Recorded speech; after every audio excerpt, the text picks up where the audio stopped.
Kumpiyansa ang kampo ng United Bangsamoro Justice Party na malalampasan nito ang kasalukuyang mga hamon at kontrobersiya, kasabay ng paglilinaw na nananatiling buo ang kanilang organisasyon at walang ginawang pagbabago sa liderato ng partido.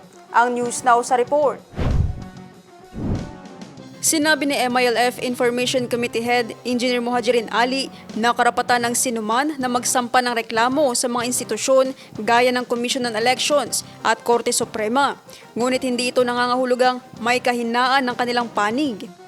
We're very confident na malalampasan natin itong challenges na meron tayo sa ngayon.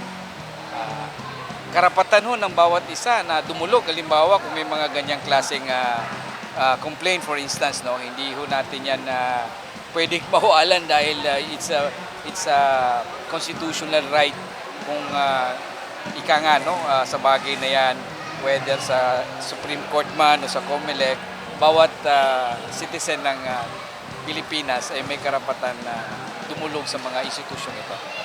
Nilinaw rin ng opisyal ang umano'y kontrobersya kaugnay sa pagsusumite nila ng listahan ng sworn authorized signatories sa COMELEC Law Department, partikular ang isyu sa posisyon ng Secretary General. Ay hindi. Ilang document lang yung pinakita di ba? Maraming documents yun na isumite. No, di ba? Doon sa board nandoon naman siya, di ba? And then yung mga list of officers and even yung structure na isumite na natin yan sa COMELEC. So, mahalata mo kasi na inahanapan ng issue Iginit din ito na walang ginawang pagpapalit o pagtanggal sa mga opisyal ng partido. Wala ho kaming pinapalitan. Buo yung structure namin, di ba? At nag-comply na ho kami sa COMELEC in relation to this. No? Wala kaming tinanggal, no? Sinasabi namin yan.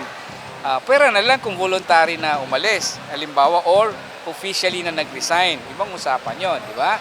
Pero yung party na nagkaroon ng desisyon na tanggalin yung mga membro, yung mga officers, wala ho kaming ganung ginawa so far. Kaugnay naman ang inaabangang anunsyo ng mga district representatives, sinabi ng kampo na minabuti nilang ilabas ito ng sabay-sabay bago ang filing period sa May 5 hanggang 7.